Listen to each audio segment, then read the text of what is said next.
Assalamu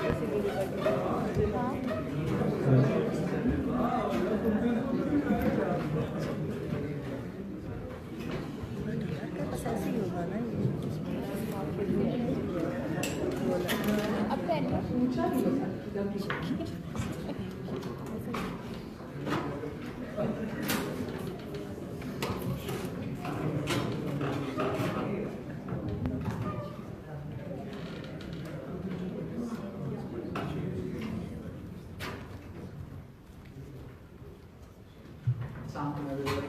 Thank you so much for coming. My name is Dr. and I'm the president of the Pakistani Students Association here at BQ. I'm in my 4th year studying politics, and I'm very, very happy that the PSA could facilitate and help Al-Mawrid run this event. It's great that we talk about really important issues relating to our society and our politics and our religion. I want to give a warm welcome to everyone who's here, but especially all the non-Pakistanis who are here. So the program will be in English language today, and I'm really, really happy to see you all here. So without further ado, I'd just like to introduce Dr. Asma. Dr. Asma will be introducing Dr. Saleem, and she'll be emceeing the event today. Just before she comes up, Dr. Asma has been quite sick, and tomorrow she's actually submitting her PhD 9 a.m. Thank you for making this stop for no reason. I feel good about having doctor before my name. Alright, so today is our 3rd event by Al-Mawrid in Bristol. We've had 2 successful events in the past in 2016, 2017. We have hosted Mr. Aguyaya and Dr. Saleem. We're very happy to have Dr. Shehzad Saleem here at University of Queensland. A little background on Dr. Shehzad Saleem. He's a research fellow and one of the vice president of Al-Mawrid, and Dr. Saleem holds a PhD in history of Quran. And this is one of his major contributions towards the Islamic research and Islamic knowledge. Other contributions that he's made in form of books, the most popular books by Dr. Shehzad Saleem are Common Misconceptions About Islam, Playing God, Misreading a Divine Practice, Islam and Women, Misconceptions and Misperceptions. Without further taking time of the audience, I would invite Dr. Saleem to talk on Islam and contemporary issues. And before we actually formally begin open the session, I would like to thank a lot UQPSA for the logistics support, particularly Hamza Sagulan, who's made all the efforts for making the arrangements. A couple of notes for housekeeping. Can I please request everyone to put their mobile phones on silent? And we've got papers and pen in front. So if anyone wants to ask a question, you can always write a question and please pass on to me. We will take the question and answer session towards the end. Thank you so much. Bismillahirrahmanirrahim. Thank you, Dr. Asma, if I can call you Dr. Asma, and Hamza and the rest of the team for inviting us here. It's always a pleasure to speak to youngsters. And the broad topic that I was given when I arrived here was regarding Islam and contemporary issues. So coming here, I was thinking about various issues that I could talk of, but what struck my mind here is that there are a number of things that perhaps need to be discussed regarding Muslims living in the West. And so I said I'll talk about the challenges which Muslims face when they live in the West, and of course, although Australia is in our east, but it still is a Western country. So basically, I'll talk about some of the challenges which Muslims face when they live in a non-Muslim country, in a non-Muslim environment. And of course, Australia is one such city, so one such country. And although there are a number of things that we benefit when we stay here, most of you are students here, you have come here all the way from your own countries, and as a result, you are gaining a lot. But at the same time, if you have any knowledge of your religion, there are issues and then there are areas, so to speak, in which there could be a clash between your Australian identity or your Muslim identity at the same time, if there is a clash. So what should we do in such cases? This is the challenge at hand. And I was recently in the US a couple of months ago, and there too we spoke of these challenges. And I thought that I'll take up the topic again here, because although the challenges might be slightly different, but the environment that we face in all these countries is all the same. They're all Muslim-friendly countries. They are all very, very affectionate towards Muslims. There is absolutely, barring a few exceptions, of course, there are always exceptions, bigotry is there. But even in the era of Donald Trump, when we had that Muslim hate preaching speak in some universities, we know how the American people, they rallied together and gave the support to all Muslims there and said that we are going to be your shelter bearers and we are going to be with you, so you don't need not to be worried there. So there is this feeling that whatever the Western culture, whatever the Western milieu is, Muslims find themselves very welcome there, except for, as I said, a few incidents of hate that have occurred over the years, and primarily as a reaction to what Muslims or some Muslims have been guilty of doing. So, as I said, I'll take up some of these challenges that we face when we live in a Western country. The first challenge, I think, as I said, is that whenever we come across a law which, in our opinion, is against our interpretation of Islam, how should we go about abiding by that law? So, in the first instance, I can give you the example of the US and Canada, and I've studied some laws of Australia as well, and I can say with a reasonable certainty that in the first place, there is no law which actually goes against our own beliefs of Islam. There is, in fact, no law. And there are certain areas in which people think that there are some clashes. For example, the personal law, Muslim marriage laws, Muslim divorce laws, Muslim inheritance laws. Even in these cases, there are provisions that you can make a personal settlement. The spouses can make a personal settlement that they'll go in their personal capacity by what Islam says, and hence there's no problem at all. Now, where does the problem come from? Now, the problem comes from that there are certain areas in which Islam has given, I would say, an option. And to exercise an option, it's not an obligation. It's not an obligation in the first place, but it's an option. And because of that option, people think that at times, since that option is not being fulfilled, therefore there is a breach in Islamic law. So before I give you certain examples of that breach and how we have those exceptions, let me clarify that it is essential to obey the law of the land. Whatever the law of the land is, it is of paramount importance that we have given our word. When we study in a country, we come to a new country and live there, we are bound in a moral law with that country that we abide by the laws of that country and not breach them.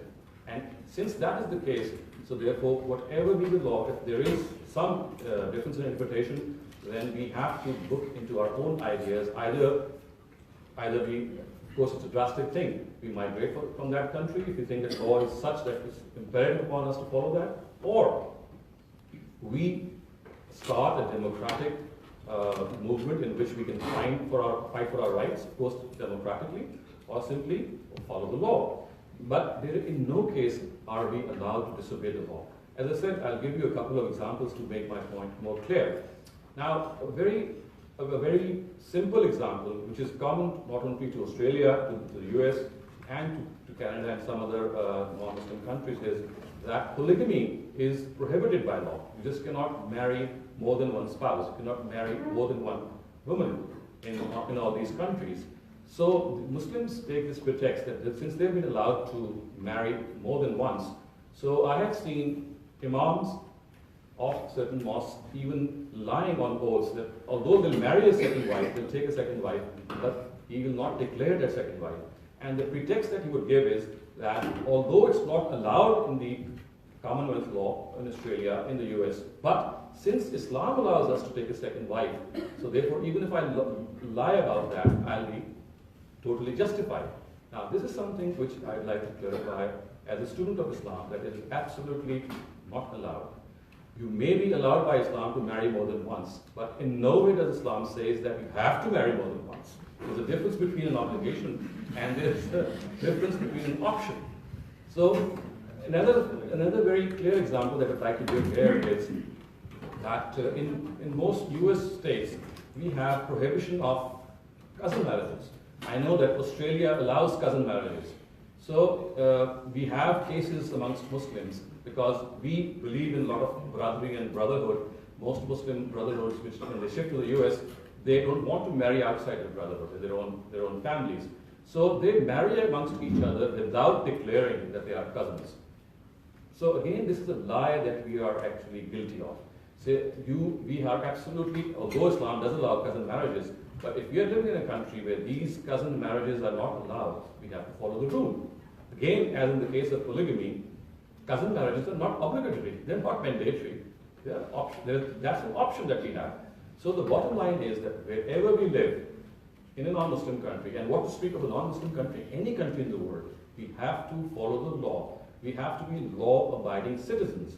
And it trickles down to the smallest of laws. For example, text messaging while driving. It's an offense, almost in every country.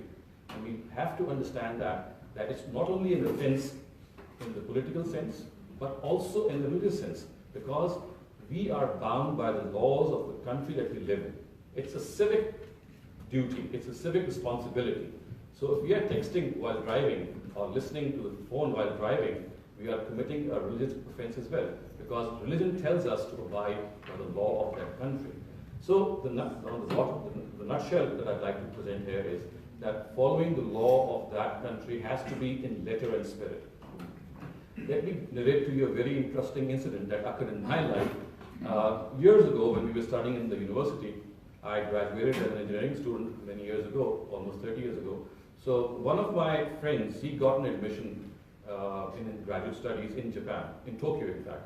So one fine morning, that was the time when emails were becoming popular and not that popular. So one fine morning when I just woke up, I checked my computer and I found a mail from my friend from Tokyo. And he said, and I had actually written to him before, and I said that how was your Ramadan and how do you spend the Ramadan in Tokyo? So he answered my question, and during answering that question, he said we had a lovely Eid as well. And the way that we celebrated Eid was that in those times, public prayers were prohibited in Tokyo. So what they did was they hired a gym. And men and women came there posing as if they were going to do some exercise in the gym. They did some exercise, in fact, they did that as well. And after that, they had that Eid prayer. And he was telling me with a lot of fervor and a lot of pride that look what we have done in Tokyo. We've offered the Eid prayer, made fools of those Japanese, and besides exercising in the gym, we were also able to offer the prayer. And I said, this is not the right thing that you did, because when you were bound in Japan or in Tokyo to follow the law, you have to follow the law. You have to make adjustments in your own worldview. Either you don't go to a country which prohibits something which you interpret, or you go by the book. A very similar instance, if I may be allowed to say, is still going on in some form or the other. It keeps cropping up every time, and that is the hijab controversy in France. So France is a country in which hijab has been banned, and we have all sorts of things coming up every now and then.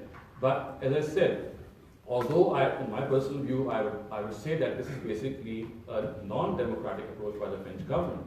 It should allow all religious groups to wear whatever they would like to wear.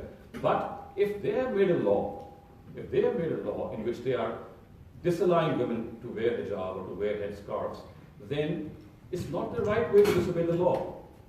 You must have heard that there were days in France, in Paris, in which women actually stood in queue wearing the scarf, and they said that they'll openly break the law. Again, this is an instance which all of us, although might be happy of that they're breaking the law and following their own religion, but let me tell you what the Quran says. The Quran says that it is imperative for you to follow the law, come what may. It might ask you to make an adjustment in not wearing the headscarf and still following the law, but this is no adjustment that you break the law and follow your own religion. The Quran has a very specific example to give in this regard, and that is, and during the time of the Prophet, when there were men who would force their maids to prostitution, and of course those maids were forced into it. And one simple answer for a maid would be that she would run away from that house because she was being forced to do the wrong thing. But you know what the Quran said? The Quran says that if these women are being forced into prostitution, in Allah min ba'di ikrahihinna the Ghafur Rahim, because of these compelling circumstances in which she has to act as a prostitute, she cannot go outside. God is going to be merciful to her. So don't go about turning her out of your house or maybe allowing her to run away from the house. So you see, in such extreme circumstances, there can be no greater circumstance in which a woman has to actually sacrifice her honor. But the Quran says if this is the case, then their masters are forcing them to prostitution. Inna Allaha ba'da ikrahihinna laghafurur rahim. After this compulsion by their masters, if they are forced into this heinous act, God is still merciful to them. So the first challenge I'd like to reiterate is that we have to be law-abiding citizens in whichever country we live. We have to be people about whom it can be said that this is a person who goes by the book, who goes by the rules. And I was really happy, although it's not very related to our discussion, but look what happened to Smith and Warner. It's a very recent happening, and I think all of you who are interested in cricket, they know that the cheating that they did. I'm sure I've met a couple of Australians, and they were livid. They were really angry. And this shows that these people, they don't love people as much, they don't love their heroes as much as they love the law. See, laws are always above heroes. And this, I think, is a fantastic thing. I'm sorry to say, really upset to say that this might not be happening in most third world countries. But look at what's happening. It's virtually unheard of that the top two heroes of your cricket, they are being handed down a ban. Even after the ban, they'll be disgraced for life. They might not even come back. And they were at the peaks of their career. All those who follow cricket know that Smith and Warner were two outstanding players of cricket. But look what happened. They were treated on merit. They were not allowed to go scot-free. So the second part of my submission here is that not only should we follow the law, but we should also be merit-based. Systems should be merit-based. And anything which happens on merit, whether a person is punished or if he is given some reward, if it happens on merit, then this is how we should behave as well. We should be happy for people who follow the merit, even if they are our enemies or adversaries.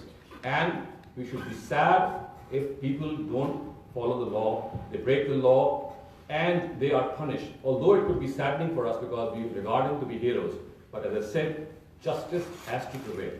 If justice prevails, if justice and your heroes are subservient to justice, then that really means that you are a country or you are a people who basically follow the merit. And there's no better society in which, I'm not saying that it's an angelic society or ideal society, but it's a very, very good society in which you are living where in the strata, in the ambience of the society, according to the merit and according to your own personal qualities and your own personal abilities. Now, let me come to the second challenge, which Muslims face when they live in the West, and I think that this is something which all parents here who are sitting here and all the youngsters here who are the future parents, they need to understand and really lend an ear to that. And that is that in this environment, in this era in which we are living, the manner in which we need to handle our grown-up children needs to undergo a fundamental change.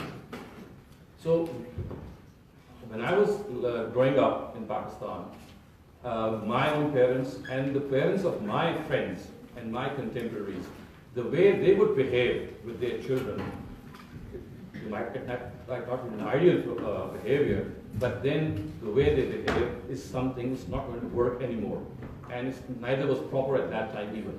Because the biggest flaw in parenting at that time, and it still exists in many parents that I come across today, is that they want to impose their own world, social, political, and religious views on their children. This is absolutely unfair, and I call it a violation of human rights. Because you see, a grown-up child is a grown-up human being. A grown-up human being is like your own self.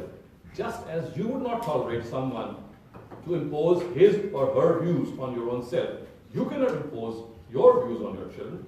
I think the biggest gift that a parent can give to his or her child, who's a grown-up child, is inculcate in him or her the quest for the truth.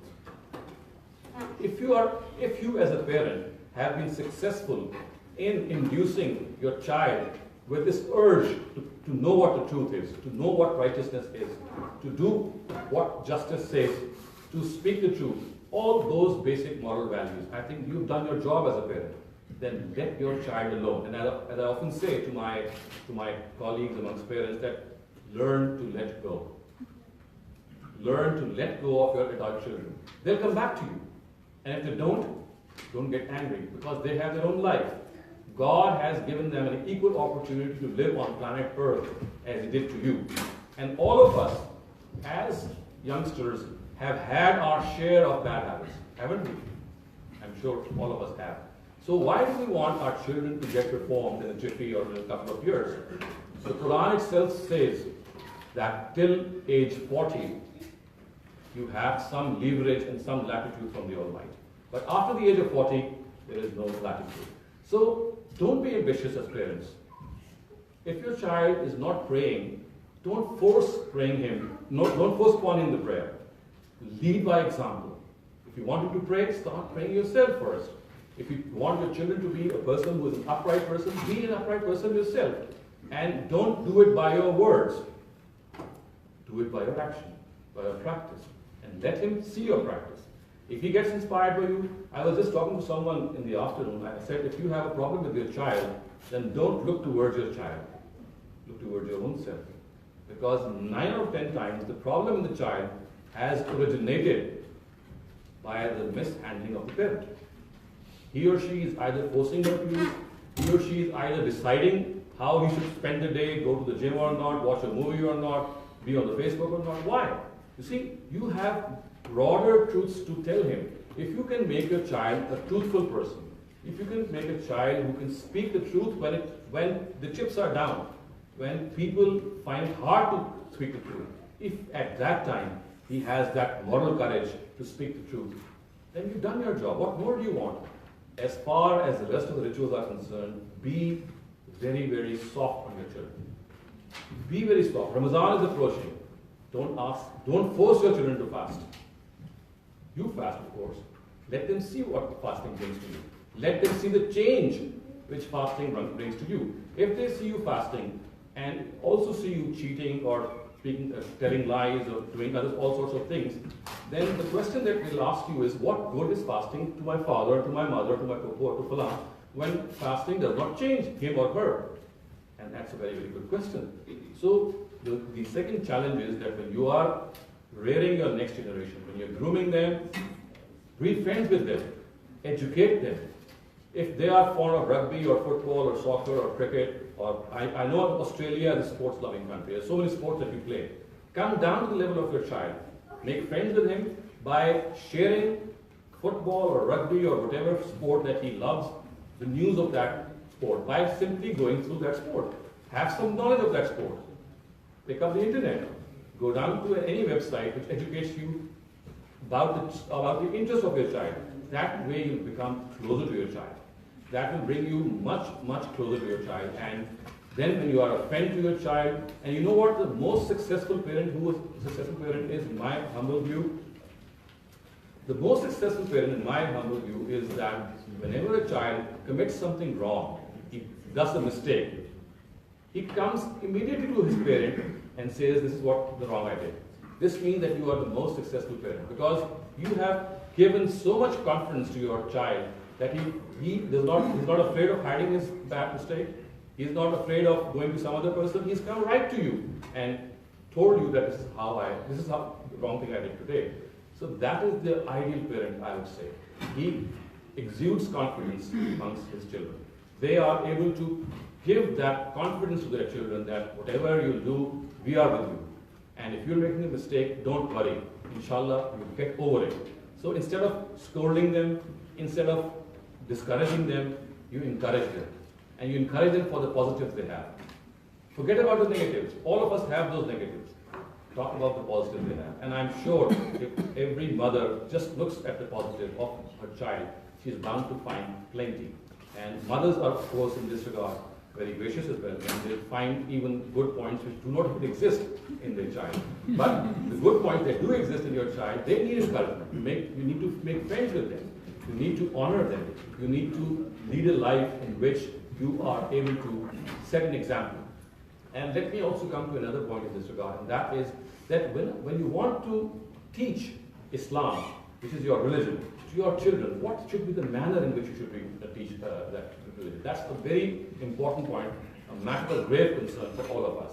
Because as Desi parents who live here, all of us would like our children to follow good Muslim lives, good practicing Muslim lives. But the only thing that we are left with is frustration at times, because when we see our child not praying regularly or not fasting or not observing other rituals, we tend to get frustrated, we tend to get annoyed, and we tend to get, as I said, hegemonic.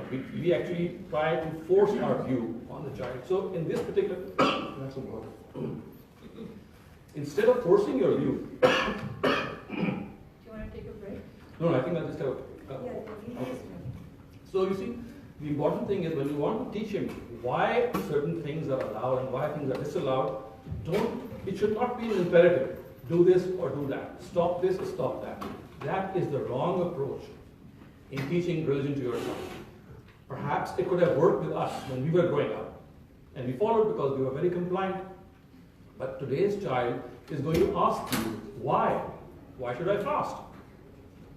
And it has happened in my own life that there are children, grown-up children, who come to me and ask, why should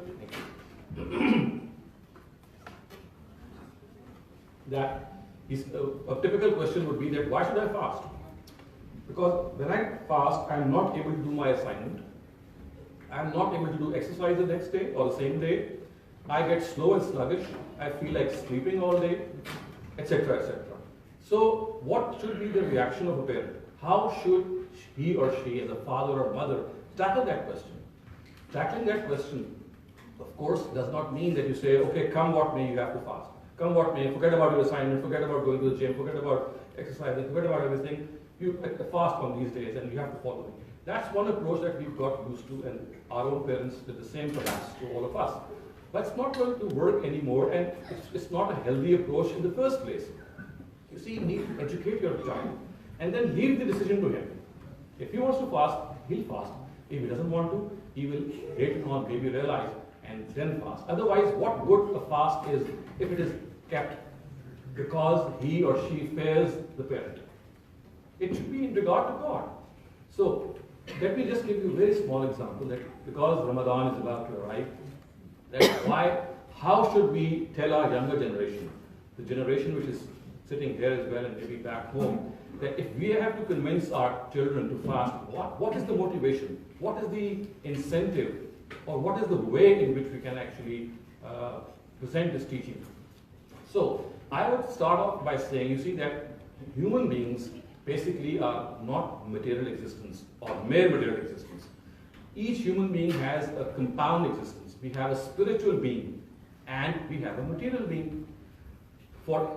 Just as the material being needs nourishment, needs taken care of, the spiritual being also needs that equal nourishment. And when we, in 11 months of the year, when we eat, when we hang out, when we drink, we have so many other things at our own pleasure, we are actually nurturing and nourishing a physical being, which of course is important, which of course has its own good effects, because a lot of things depend on the well-being of our material being. But at the same time, we have a spiritual being as well. And that spiritual being is the being in which we have to make decisions every day between truth and false, between right and wrong. And we have to follow our own conscience, and we have to have a strong connection with God. So, if we were like animals who do not have any souls and just body, it would have been a perfect thing just to eat, drink, and be merry. But since we have a spiritual being as well, and that spiritual being has to be held accountable before the Almighty one day, so what happens is that in that 1 month of Ramadan, that material being, which is actually overpowering a spiritual being like this for 11 months of the year, when we stop eating and drinking and being merry, we actually release that spiritual being so that for that 1 month, it can rise and take its nourishment. We do that in the rest of the year also when we pray, when we read the Quran. But during Ramadan, we make this extra, God has given this extra arrangement that we release that spiritual being which has actually been plugged down by the material being all those 11 months, because we are more attentive to our material needs than to our spiritual needs. So in that 1 month, that physical material body actually subsides, it recedes, and then the spiritual being has more time for its nourishment. So therefore, if we have to educate our younger lot, we have to tell them that we are not mere physical beings. We have this spiritual existence as well. And if you do not nourish your physical being, it will become weak and ultimately even die. In a very similar way, if you do not nourish your spiritual being, it will become weak because it also needs nourishment to live. And it will grow weaker and frail by the day, and you don't know when it dies. And you know what, when it dies, what happens? It's the death of your conscience. The biggest indication of your spiritual being is a vibrant, living conscience. If you have a live conscience, if you have a living conscience, it does not matter what the word says, as long as you are satisfied in front of the cause of your conscience. Then you are going to speak the truth, whatever the other person may think, even if it results in the loss of wealth to your father or to your own self. You're going to be a person who is just, even if it goes against his own interest. So this is the power of the spiritual being. And that 1 month of fasting actually equips us with that important decision-making force that all of us have, but it dies down in those 11 months. So therefore, I always say that the real test of Ramadan and the real fruits of Ramadan begin after Ramadan. It's not during Ramadan, because Ramadan itself is something which is an exercise. It's a workshop. And if it is an effective workshop, it will be only effective if after Ramadan you're able to actually feel that you have that spiritual power in you. So I would say this is perhaps one, I'm not saying it's the only way, this is one way in communicating to your adult children that if you agree that you have a spiritual being and that being also needs to get stronger, and if you want to become a righteous person, if you want to become a truthful person, if you want to become a just person, if you do not want to end up like Warner and Smith, then you have to be a person who has to be upright. So one way of that strength that you can gain is through this spiritual practice. I can give some other examples as well, but I'll go on to the next challenge so that we can make use of more time.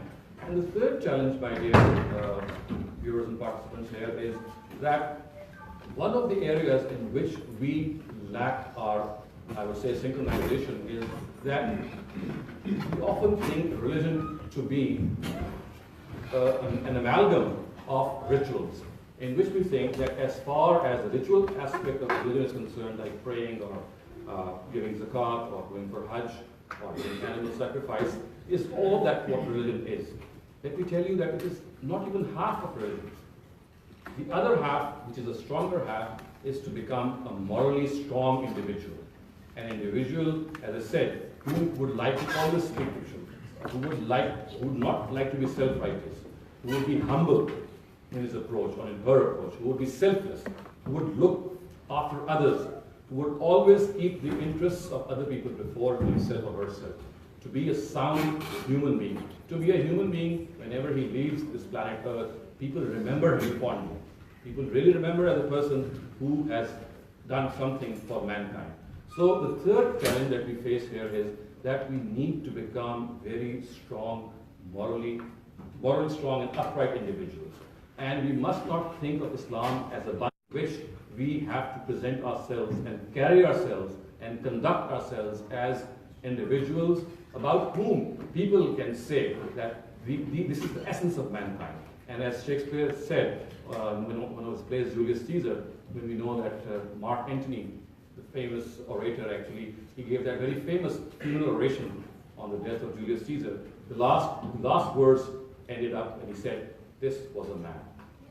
Elements so mixed up in his life that people would stand up and say, "This was a man." So we have to become a person of excellence, of moral excellence. And that moral excellence can only be achieved by a couple of things. Let me just point out them very quickly. First of all, let us stop judging people. You see, judging people comes to us so naturally, so quickly, and we are so happy in judging people that it seems that we have all the time in the world to judge people and forget about who we are. So the first thing is stop judging people. And if you are very fond of judging, judge your own self.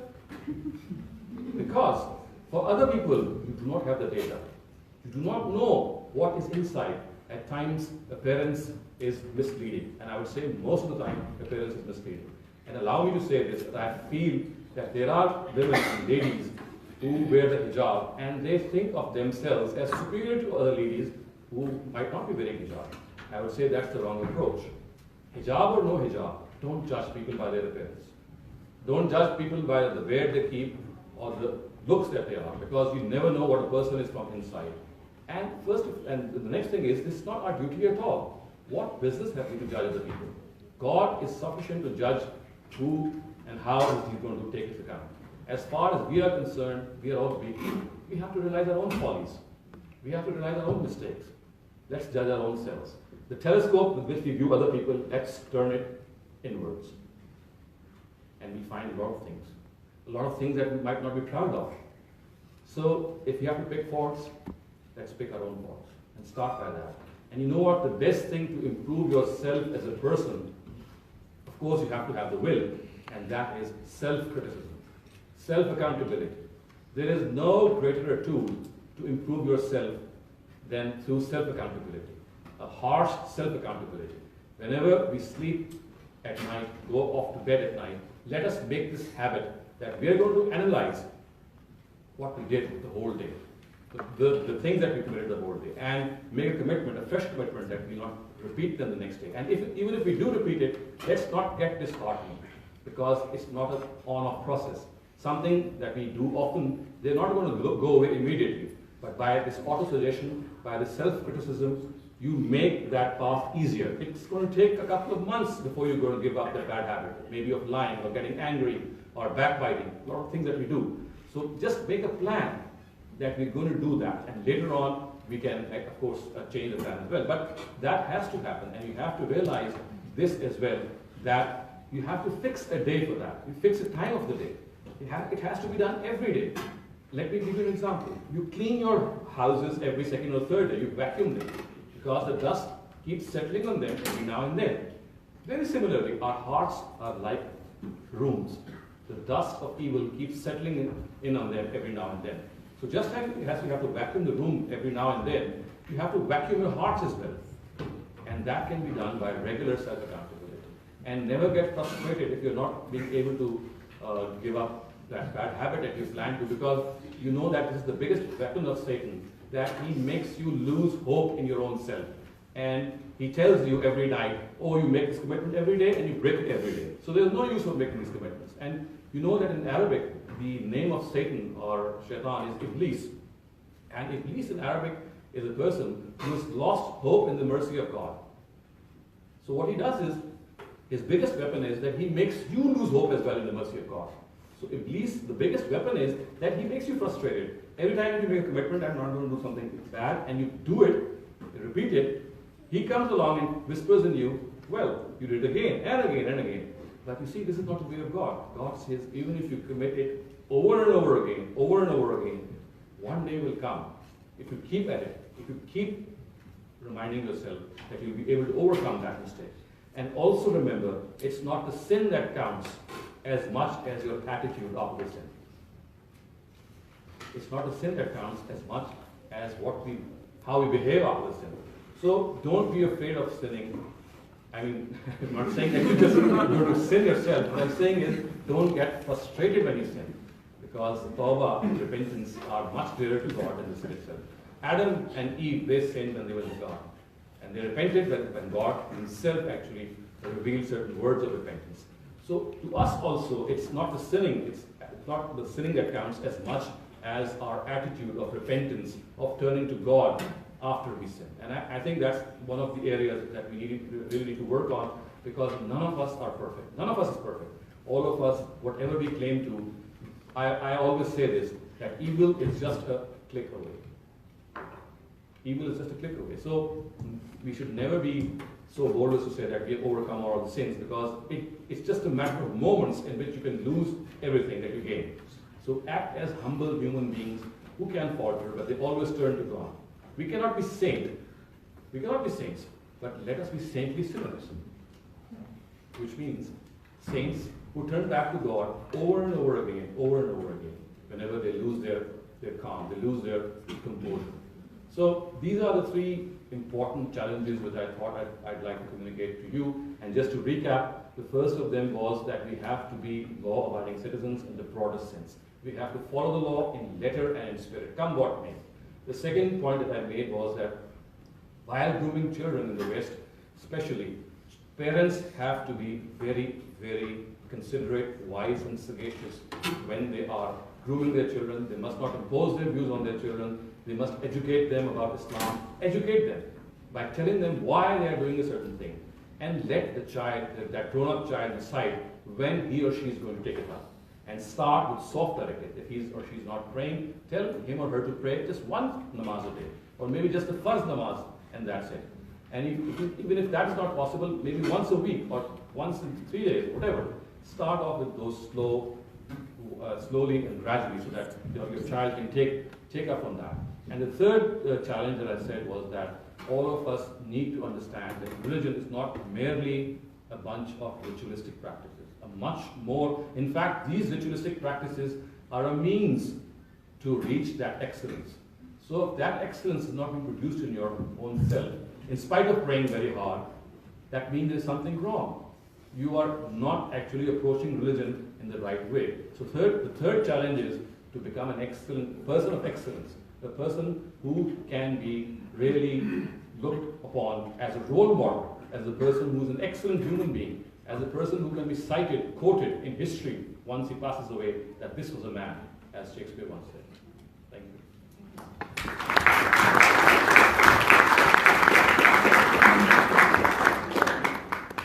Thank you, Dr. Shehzad. It was very, very insightful and I think pretty much relevant and contemporary to the issues that most of the expatriate Pakistanis or Muslims face all over the world. Can I please request everyone to pass on their questions, written questions to standby, and we'll start one by one. Dr. Shehzad, please be ready for some very difficult and crucial questions. Okay, so the first question we have got, Pakistan has got atom bomb. Can any Islamic state produce weapons of mass destruction even for different purpose? Because Allah says, get ready for enemy at any cost. And in Pakistan, people say, if Pakistan does not have atom bombs, India will eat Pakistan. Interesting question. So my personal opinion, if you leave aside the Indian-Pakistani rivalry and look upon it as a global, in the global setting in which almost every third country now has an atom bomb, my personal view, I can be wrong, but this is how I feel, that weapons of mass destruction, they should be totally obliterated. There is absolutely no option, because if you're going to use them, of course you're doing something very wrong, because they're going to cause mass destruction. It's not just the army that you're killing civilians as well. And if you're using it as a deterrent, then it's clearly a bluff, because people would know that you're using it as a bluff. So my personal opinion is that wars have to be fought between combatants, between people who are armies, which are armies of the state, if at all. I'm not recommending a war at all, but if at all it has to be fought, it has to be fought between the armies. And these weapons of mass destruction do not leave a war amongst the armies only. It affects civilians, and we know what happened in Nagasaki, and we know also what happened later on when people actually threatened to use these weapons of mass destruction. And let me also add that there's a certain category in recent times which has been added to this, and although it might not be as that devastating, but it still has one of the same effects, and that is weapons of chemical warfare, in which this chemical warfare is used, in which you are able to not only destroy the enemy, but the radiation which is produced as a result is also destructive for the next generation. And we know even today that there are deformities amongst Japanese children, even today, after about how many years? About 80 or 90 years after that atom bomb was dropped there, because of that radiation. So, in my personal opinion, there is absolutely no room for any weapon of mass destruction. And also we need to understand that if at all wars have to be fought, they have to be formed between the armies, not between civilians and armies. I'm sorry for the interruption. We just have a program going live, so there's a little bit of disturbance at the back end. I'm really sorry for sounding like a boss or a teacher, but this, the quality of the audio and video will go very bad if we have a lot of discussions going on. Sorry for that. एक उर्दू में announcement कुछ ख़वातीन हज़रात जो उर्दू में बात अंग्रेज़ी में बात नहीं कर सकते, आप बेशक अपना सवाल उर्दू में लिखकर इधर एहतशाम भाई को दे दें और कोई मसला नहीं है. We were just trying to address for the needs of everyone who does not understand Urdu. So it's okay if you have questions in Urdu. And I'll go for the next question. I'm very surprised at the quality of the questions. Okay. I am Muslim. I'm Alhamdulillah from a Muslim country, declared kafir and non-Muslim many times. I'm happy if other person thinks that I'm not a Muslim, but how can a state declare me a non-Muslim? Like, for example, if the Ahmadi gets some, I just don't understand the sentence, but I think I'm trying to make sense. So somebody's trying to say, how can a state declare Ahmadis as non-Muslims? So, if you study the Quran, and if you study ancient scriptures as well, and both the Hadith as well, and after collating all the directives which relate to declaring people as non-Muslims, my personal view is that no state has the right to declare any person as a non-Muslim. Being a Muslim is a personal choice. You just cannot label a person whom you like to be a non-Muslim. Only God Himself and perhaps His messengers in the time of their own era were given this prerogative to declare people as non-Muslim, because God knows what is in the hearts. We don't know. So declaring any person as a non-Muslim, whether he's an Ahmadi or a Shia or an Ismaili or blah blah blah, anyone, he could be of any denomination amongst Muslims, as long as he himself or she herself declares herself to be a Muslim, we have to respect his or her view, because the matter is between him or her and God. It's not between us. So we have to stop deciding, just like we have to stop deciding judging people in their life, we must also stop people from judging what they're going to be in the hereafter. We as Muslims have this habit, unfortunately, of declaring or labeling the other person as right or wrong. This is not a very becoming attitude. Let God decide. As far as we are concerned, anyone who calls himself or herself to be a Muslim is a Muslim to us. Who are we to declare him? I think if we do, it will be a worse form of persecution. And you know what the Quran has said, Al-fitnatu ashaddu bil-qatl, that persecution is worse than genocide. Persecution is worse than executing people. And if there are countries that are guilty of this, they must understand that if they have declared someone as non-Muslim, they have stepped beyond their jurisdiction. It's not their jurisdiction to declare someone as non-Muslim. Shehzad sir, it's an interesting question again. It's usually observed that every child. Let me also say that if you have a counter question, because you see at times questions they are not able to satisfy the answer, the questioner, because at times you are not always communicating any detail. So if there is a counter question on the question that you have asked, I'll be happy to that as well. Okay. So it's usually observed that every child has different ability to learn from trainings. So if some child is not good enough in picking up from training of parents, there's a reasonable chance of his or her deviance from Islam in non-Muslim countries. Should parents still allow her to follow his habits or whatever he likes to adopt, and is still not in harmony with Islamic rules? For example of such habits may be drinking. You see, what you need to do is you have to make your child understand why would you like to prohibit him from drinking or from anything else, for example, dating or doing all sorts of things. You have to make him understand and tell him your view or the view of the religion that you follow, and that is all. That is the boundary that you cannot cross. You can communicate to him the rights and wrongs of anything. For example, good food and bad food, what food is healthy, what food is unhealthy, what drinks are good, what drinks are bad, what drinks are morally good, what drinks are morally bad, of everything that relates to religion or your society. But that is all. You present to him your own view, and for this, let me tell you, you have to first get your own selves educated enough so that you tell your child if he is to stop drinking or doing other bad things, why is it that we are stopping you from? So first the parents need to understand that by mere giving an order that you don't do this or you do that, if you drink, you're not going to sleep in my house, just get out of my house, this is not the answer. Your way, my humble opinion is that you must educate your child. Why would God want us not to drink? Or why would God want us to not do certain things that we are doing? Why don't we communicate the purpose of God, the purpose of God, and that's it. That person, he is an equal citizen of the world. He is also a human being. He is also a creature of God. So you are not someone to force him. You have to just tell him. And that's all. And that too, let us not be repetitive.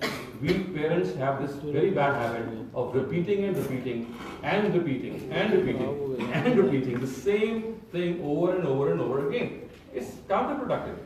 It's going to work the other way around.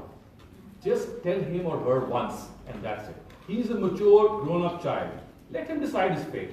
As I said, what would you feel if you had been given the same, you were in the same belting? For example, if you're telling a child to do something and someone else was there. For example, let me give you a real life example. I know someone, a lady who is very strict on her children. So she vents a lot of anger on her children by telling her, do this and do that. And in return, she faces the same vent from her husband. So it's like a circle.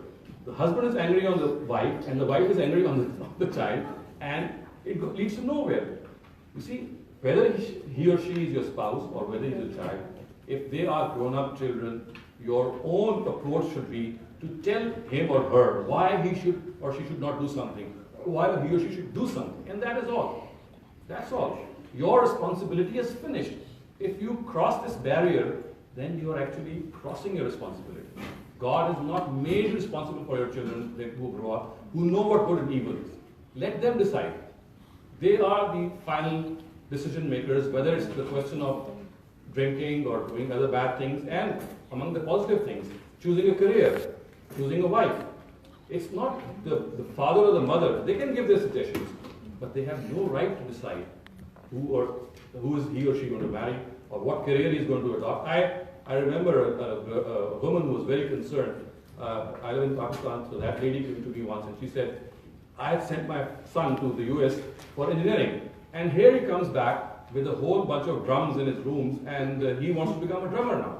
And what happens is that right at Fajr time, when I get up for praying, his room is about a couple of spaces away from my room, and I hear nothing but drums all night long, and at Fajr time, they're much more in their voice, and he starts singing as well. What should I do? And I would like him to leave this drumming and return to his engineering. I said, it's not your choice anymore. It's not your choice anymore. If he wants to become a drummer, let him become a drummer, because that's the choice that God has given him. Who are you to stop him? You have not been given this authority. When he was growing up, it was that time that you could have instilled some of your passions in him or her, and that's all. Once he gets to become a mature person, it's like violating his human right. He has a right to live, for God's sake. Okay, follow-up question. Is that okay if I just actually finish these questions first, and then if the audience want to ask the questions on their own, then we'll go on. I'll pass on the mic. So this is a follow-up question on Ahmadis again, and I think it is very important. So what is the definition of a Muslim? Do Ahmadis fulfill the definition of being a Muslim? You see, it's not for me to decide. Who am I to decide what a definition is? We know who Muslims are. They profess faith in God. They know that God is one. And they know there are certain other institutes. They believe in the prophets of God. They believe in the hereafter. They believe in other institutes. For example, they have some practical things that they do, like pray. So is it difficult for us to know what a Muslim is? Do non-Ahmadis need to tell them that why they are Muslims? It's as simple as that. As far as non-Ahmadis are concerned, they are never asked that what makes you Muslim. So if a person thinks that he is a Muslim and he has his own way of believing in the Prophet, I would differ with Ahmadi. I'm not saying that I condone what Ahmadis think. I have a different view, but I would respect his view. I would say that I would not agree with you, but I would respect your view. So that's all. You see, you have to respect the other person's view, while at the same time you can differ with him. It's not always that you're going to agree with people, but you have to agree to disagree. If you regard someone as a person who has a deviant practice, or he has a view which you do not conform with, he has the right to have it. I have a right to have my own view.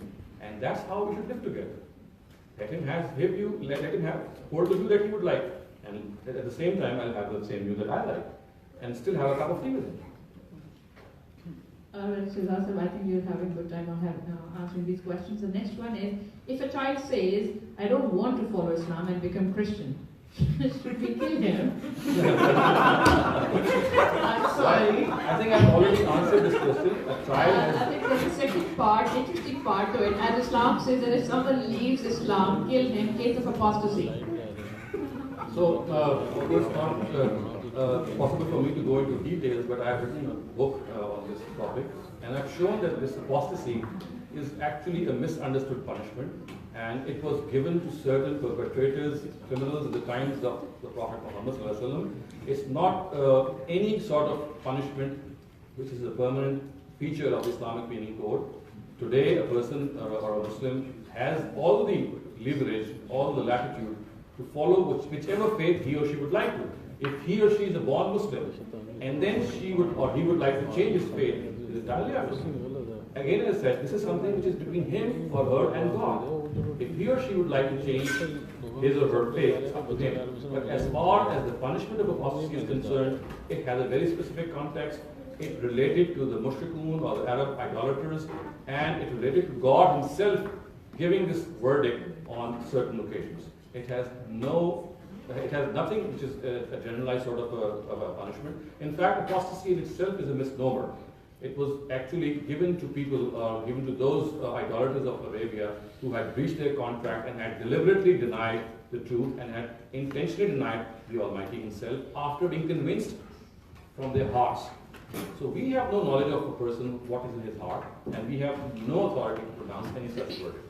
So apostasy is a misplaced punishment. It has no feature at all in any Islamic penal code. Unfortunately, it has been incorporated into it because of a misinterpretation of a certain hadith. It's not even mentioned in the Quran. Apostasy is not mentioned anywhere in the Quran. It is a hadith which says, "Man baddala deenahu faqtuluhu," which means the person who changes his faith, kill him. That has a very specific connotation.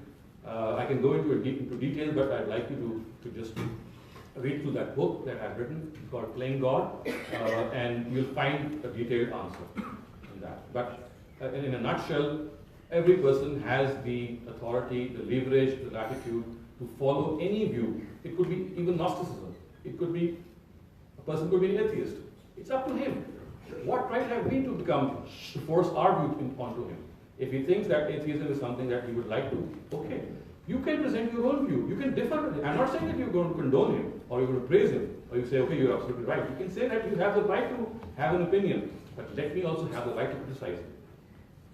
So you see, we are not saying that we are allowing people to have their opinion by actually praising or condoning them or corroborating them. No. What I'm saying is they have a right to have a view, just as I have a right to have a view. Everyone has a right to have a view. But at the same time, let's also be friends in which we can communicate our criticism on the other person. I can give you examples in the early 20th century when there were a lot of physicists alive, because I have a certain interest in physics. I know there were people who were alive at the early part of the last century when Einstein was alive, Max Weber was alive, certain other people were alive, and they had these very friendly conversations in spite of being poles apart in their theory. So why cannot this be done in business as well? You can be friends to each other, you can exchange views, you can let the other person have your own views, but why should you condemn the other person for having a view? Another important question, very relevant for in Australia, with issues like vote yes, marriage equality. If we do that, vote to respect the rights of others, will we be held accountable for that? Should we refrain from making choices like that? To what extent should we preach Islam? Because I'm sure we have that responsibility as Muslims. This balance is becoming harder to maintain in Western countries. What are the solutions? You see, this again opens up a whole debate to a number of things. Everyone has a right to his or her own view. If you are called upon to vote on a certain thing, you have the right to express your own opinion. Regarding, for example, we have this issue of gay marriages in the US. Just recently, the United States passed this gay marriage bill. And you know what? the Chief Justice of the United States actually differed from that view. We had a 3-2 split amongst the people who had actually made that decision. And the Chief Justice wrote his dissenting opinion and said that he would not agree with that, but he's going to go on with the will of the majority. So I think the same is the formula for us. We have the right to do whatever we feel is correct. But then whenever a law is enacted, we have to go by the rule of majority, but that does not mean that we have to act in the same way. What we are saying is that we will respect that law, but we are not being forced to actually follow that law. It's not always the case. So we will give our view, we will express our own view, and let the majority decide. It's as simple as that. And as I said, a person like the Chief Justice of the United States, he actually gave a dissenting note on gay marriages. And he said that he would not condone them. But since the majority opinion is different, he would be happy to go along with it. So what we Muslims need to do is of course we're not going to condone gay marriages. But if we have to give an opinion, we give our own opinion. But if a law is enacted, for example, in Australia or any other Commonwealth country for any reason, we respect that law. Because in the first place, that law is not going to affect us because we are not going to indulge in gay marriages. But, for example, there are cases in the United States and in Canada in which Muslims have had gay marriages, although they have not been registered in the previous era, but because of the new laws, they can be registered. So let them have them. So what's the big deal? Because you see, they have their own worldview, as I said. It could be wrong to you. It could be offensive to you. But it's not offensive to them. So they have a right to live as well. If God has given the right to every person to live who's not even a believer, he's an atheist, he's a Gnostic, he does not believe in anything. But God does not say that kill an agnostic or an atheist as soon as he's born or becomes mature. So it's this God-given opportunity which every person has and which we have to protect, in fact. So instead of violating that, we should be the protectors of that. We should give this word to our other communities that we protect this right of you to live in a different way. Although we don't agree with you, but we'll give you this right. And let God decide. You know what? The Quran, at a number of places, while saying that there are certain things which you'll not be able to decide for yourself. And the Quran says, يَفْصِلُ بَيْنَهُمْ يَوْمَ الْقِيَامَةِ فِي مَا كَانُوا فِيهِ يَخْتَلِفُونَ. That there are a lot of things which you're not going to be able to decide in this world because of the gravity of opinions and so many dissenting views. God is saying in a number of places that I'm going to decide these differences when you come to me on the day of judgment. So aren't we going to go to him? Why can't we wait for that decision? Why do we have to pass those decisions in this world? When God has given the opportunity to a person to live his or her own life. Unhappy child. And he's got 4, although very different but still very relevant questions, and I'll actually go all the questions together because then you can answer them. If I want to marry a non-Pakistani, and I've spoken to my parents about it, but their approach is to force me to leave him and marry a Pakistani or they disown me, am I religiously allowed to marry him? So that's one. Then this poor soul is not allowed to drink as well. So if I drink but don't commit sins, because I'm tipsy but not 100% drunk, therefore I'm still emotionally and sober, is it still haram? Then the third one is again related to marriage, which is sex out of marriage is Okay, is God going to be forgiving? If I commit this sin over and over again, but still believe that one day I will stop, will God still forgive me? And the last one related to that is, if I'm morally a good student, good citizen, but I'm weak religiously, is God going to forgive me? For example, if I'm giving charity, but I'm sinning, will God forgive my sins? So let me break up this answer into 3 parts. As far as sins are concerned, like for example, drinking or marriage sex out of marriage, which is extramarital relations, all these are both sins before the Almighty, and we stop for them. Again, there are reasons for that. If you'll ask, I'll present my view. But as far as the freedom to commit them is concerned, everyone has that. No parent can stop that. If you're of legal age, it's entirely up to you to do whatever you would like to do. And your parents need to educate you and tell you that why you shouldn't be drinking or you should not be having a relationship with other girls if you're not married to them. This is the wisdom, or I would say hikmah, which a parent needs to communicate. But he or she cannot forcibly stop this. I have seen, I know parents whose children drink, and I know mothers whose children drink, and they are so harsh on their children. They say that you're not going to sleep in my house the day you drink, or you're not going to come back to this house the day you drink. This is absolutely, allow me to say, rubbish. Because you see, when you are disallowing your child something which he is entitled to do by God's will, who are we to stop him?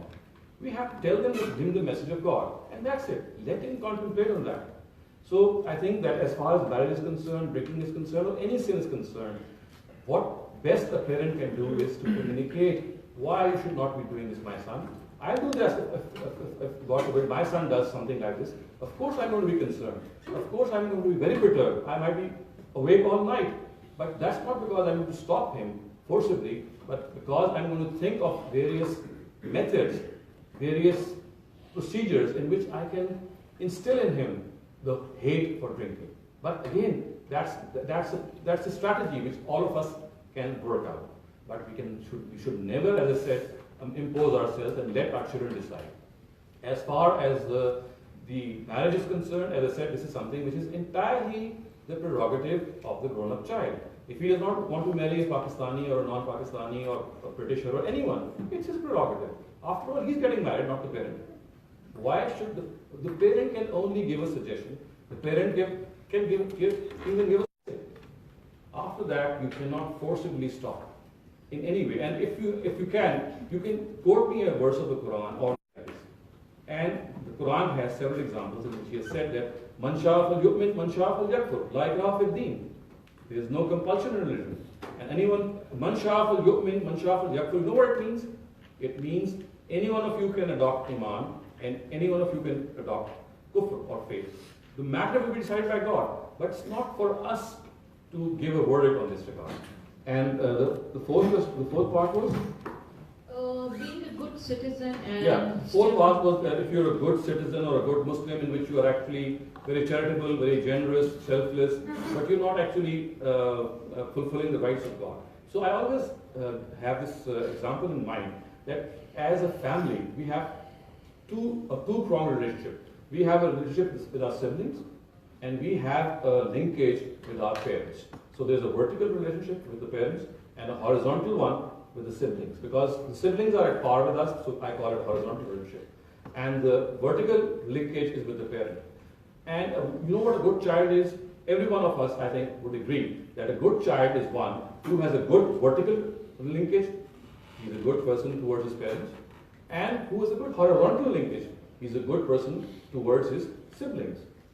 So in a very similar way, God, if you expand this family, God is the head of this global family. We have a vertical relationship with God and a horizontal one with all the rest of human beings. So when we are charitable, when we are generous, when we look after others, it is like we are very good to our siblings. And that's a good thing.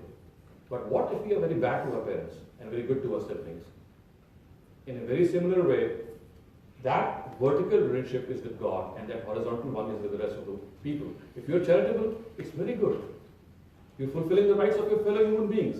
But if you're not fulfilling the rights of God, it's much like not fulfilling the rights, that vertical line between yourself and your parent. So no one of us would be happy to perhaps anger his parent or her parent and keep the siblings happy. In a very similar way, it's like a vertical horizontal relationship in that case as well. So we have to keep God happy and we have to keep our fellow beings happy as well, just as we want to keep our siblings happy and our parents happy. It's just very similar. It's just a question of realizing that. Okay, interesting. So we have very relevant questions regarding the Al-Mawrid. First, I'll say what is the meaning of Al-Mawrid? And second one, please explain Ghamidi Saab's law of Itmam-e-Hujjat.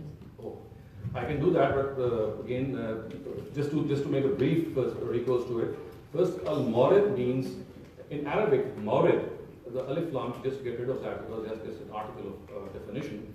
Mawrid means a fountain, a place where you can quench your thirst. So Al-Mawrid actually symbolizes a place where you can quench your thirst for religion. It's like a symbolic meaning, that it's a place where you can go and drink the water of religion and get. some drinking. So this is as far as the name of the institution is concerned. But as far as the institution itself is concerned, its details can be gauged from the website, which is right here. You can just Google it or see the website, and it goes through what the institution actually offers. But as far as the law of Imam al-Hujjah is concerned, it's a very detailed topic, and I think in one of these future lectures I have to take it up somewhere. Maybe you can listen to that as well. And there are other lectures available as well.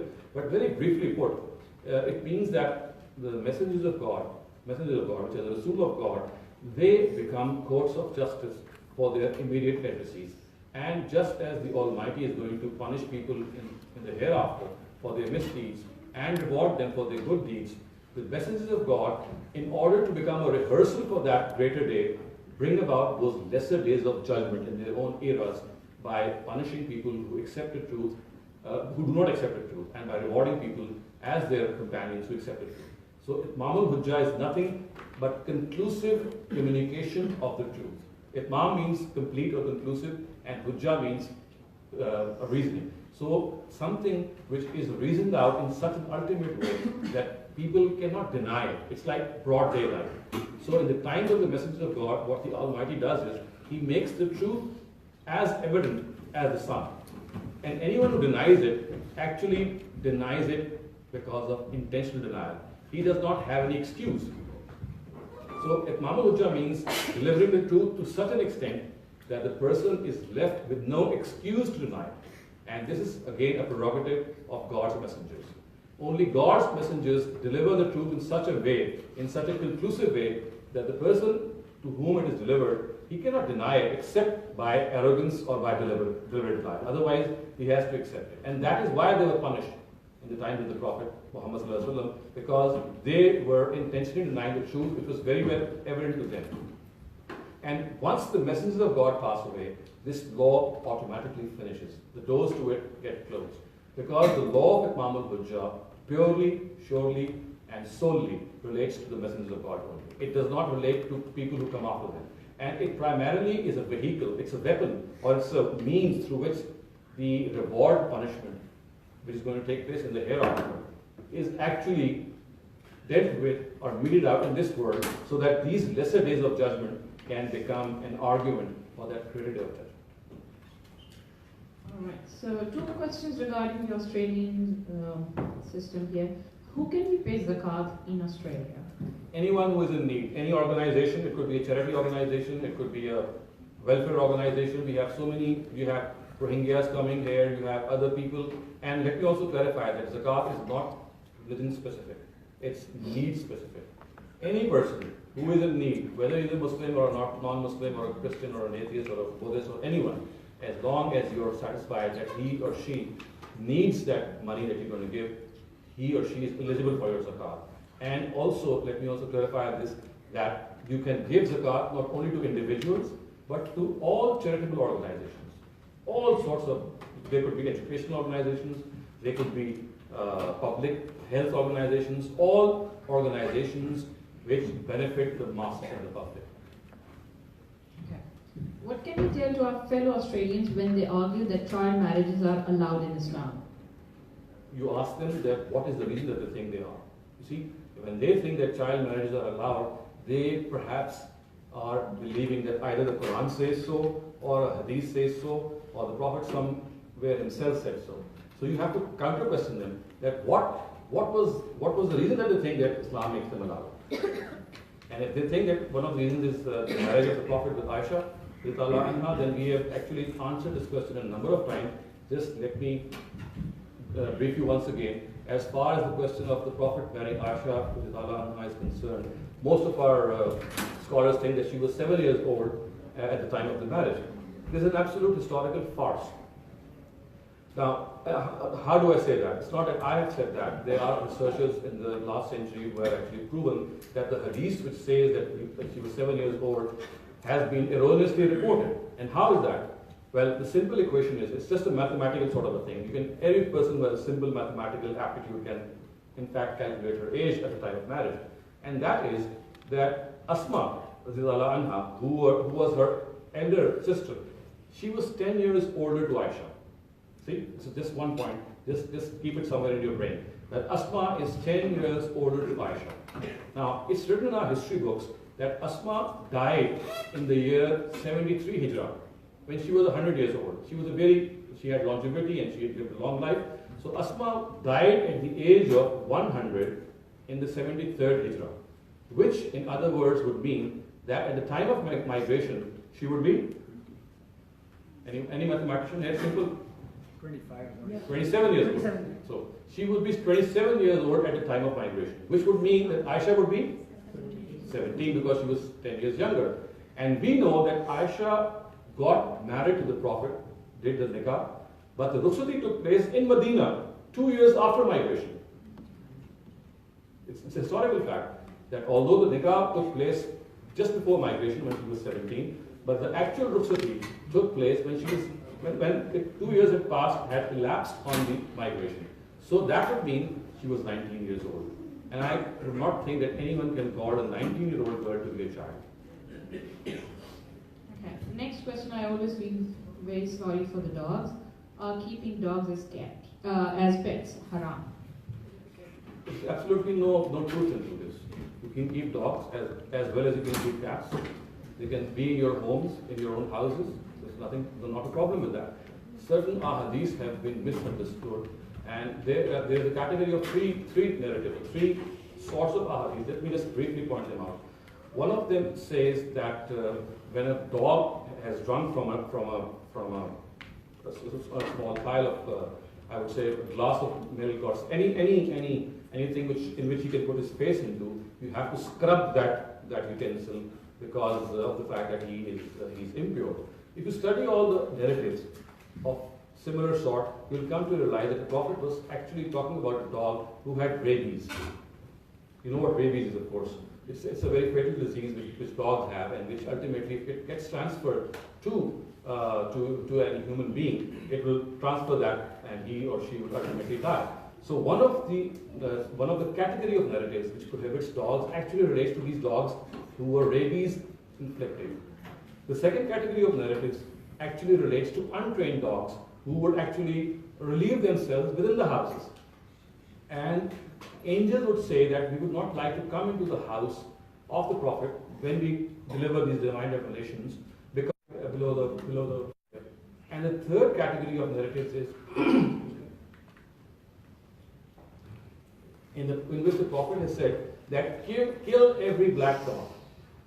And this happened in Medina when stray dogs had become so common that they had started to cause a nuisance in Medina. And the Prophet, as the ruler of Medina, actually gave this directive that because they are causing nuisance, and especially the big black ones, so if you kill these stray dogs, it will be absolutely okay. I have been very brief here, but in a very recent edition of our Urdu journal Ishraq, you can find a detailed reference to all these three types of categories of narratives in which the issue of dogs has been elaborated upon. And if I can just tell you the result, that is that a dog is no different from a cat or a mouse or any other pet that you'd like to keep. And if he touches you or he licks you, you do not become impure. Just as a cat, when she licks you, you do not become impure. So you can keep a dog in your house, he can sleep with you, he can, of course, obviously, for hygienic reasons, you might not want that. But other than that, there is absolutely no religious prohibition in this regard. And a dog has to be, I think dogs have been the most oppressed animal in Muslim history. And we still believe in the use of dark magic. So, do you want to comment on dark magic? Dark magic. See, this is, if all of you have studied sciences. Can we please have a little bit of silence? I'm sorry. There are two types of sciences. One is called the real sciences and the other are called the occult sciences. So as far as black magic is concerned, it has nothing to do with religion. It's a discipline in its own self. People who practice magic or witchcraft or wizardry, they have their own specialities. You can go and ask them. It's not a question of religion at all. People think that black magic is connected with religion. I wonder why, because you see, it's like an occult science. And just as any other occult science, it has not gained the status of a real science. You know what a real science and occult science is? A real science is a science which can be taught in a classroom. to people, to students. That's what a real science is. And occult science is one which can only be taught to certain cults, certain groups. It goes from a teacher to a certain group and so on and so forth. You cannot have a PhD in occult sciences or a PhD in black magic. So all these occult sciences have continued to exist ever since time immemorial, and they do still exist. You can go to a specialist, but as far as I'm concerned, because a lot of people bring up this topic of black magic and they think that it has something to do with religion, I always tell them that you have to look, if at all there is something called black magic, then you have to look for its remedies outside religion. And if you use religion for this remedy, then you must be very careful. Because as far as I'm concerned, I have been taught by the Prophet and by the Quran that to protect yourself from things which are unseen, which are unknown, we have to read Surah Falaq and Surah Nas. And some of the prayers, similar supplications which have been taught by the Prophet, which are found in Ahadith. So if you think that there's something of the sort of black magic which has affected you, okay, fine. You have nothing to do except start being very vigilant in reciting Surah Falaq and Surah Nas, as well as in reciting those supplications that the Prophet said, and that's all. You don't have to go to a healer or a faith healer or any other person, because there's all the chance that ultimately you'll end up in a big quagmire, in a big mess. Because what these black magicians do is they start using religion in favor of their own selves, and they'll actually extort a lot of money from you, and you'll end up doing certain things which are not only bad, but they're actually detrimental to your faith, because they would invoke certain things in the word that would give you that would actually have roots in polytheism. So I would say that if at all there is something as black magic, the best remedy which religion can offer is to recite Surah Falaq and Surah Nas as much as you can. And one more thing, if you can add to this, is to remain in the state of wuzu as far as possible. Because wuzu is something which keeps you pure, and we do hope that it also gives you protection from these evil things. Okay, the next question is, can Muslim buy a house or shopping center on interest? Yes, they can. Because if you study the Quran, you'll find out that as far as interest is concerned, only the charging of interest has been regarded as outlawed. Not a single verse in the Quran. There are 4 verses in the Quran which speak about interest, which talk about interest. And everywhere they speak about aklu riba, allazina yakulun riba, which means those who consume interest. So as far as interest is concerned, of course, the onus of that bad deed would be on the bank or the authority which mortgages us. But as far as people who buy cars or houses or other things on the basis of interest-based loans, they don't have to pay anything, because it's not, because what you're doing is you're paying not only the original loan that you had acquired, you're paying something over and above that. So actually you are the oppressed party. So as far as acquiring houses on mortgage is concerned, it's absolutely perfect. I would say that what has been prohibited in the Quran is actually charging interest on loan. When you charge, when you say that this is what I'm going to give to you, and you have to pay me back, then the person who is charging that interest is the culprit. You're not. So as far as I'm concerned, if you are buying a house on mortgage or any other asset by living in any Western country that you need, there's nothing Islamically wrong with that. Also, we have to be mindful of the time as well. So we've lost 10 minutes. We'll actually wrap up the lecture at 9 o'clock. And if anyone else still has questions, we have refreshments outside. So please be patient for another 10 minutes. We have a few more questions in my hand, and then maybe you could ask questions at the refreshment. So this one is, you have said that one needs to follow the law of the land, no matter what, and have given a number of recent examples. Can you please quote any example from the earlier part of Islam? For example, an example related to Holy Prophet ﷺ or Sahaba. This never happened. As simple as that, because for 14 centuries we had the caliphate in place. Right from the time of the Prophet, we had the Umayyads, we had the Abbasids, and then we had the Ottoman Turks. From the time of the Prophet to 1924, when Mustafa Kemal Ataturk annulled the caliphate, Muslims were living in a single ummah, and therefore this never happened. This is only a recent happening, when Muslims became, or they had to migrate to non-Muslim countries for their livelihood. So an example, if you would like to find out from the time of the Prophet, you'll not be able to because it never existed. Muslims are already living in their own empire. And as far as the fact is concerned, let me also point this out because it may be relevant, that as far as non-Muslim minorities were concerned, and this is something very important and very encouraging for all of us, I can say with a reasonable amount of certainty that in these 14 centuries, whenever non-Muslims lived amongst Muslim countries, they were always protected as far as their personal law is concerned. They were given this opportunity for their own marriage, their own divorce, and their own inheritance law. And let me also give you an example. The Jews living amongst the Muslims, they were allowed to manufacture liquor, alcohol, and in their own areas, although they were limited areas, they were told that since they are allowed to drink, they were allowed to manufacture alcohol, and Muslims at times, this would happen, it's an insider in history, at times just to consume alcohol, would slip away from their areas and go to those Jewish areas, have a sip, become tipsy, and then come back. And this in Arabic history is called Shurbul Yahud.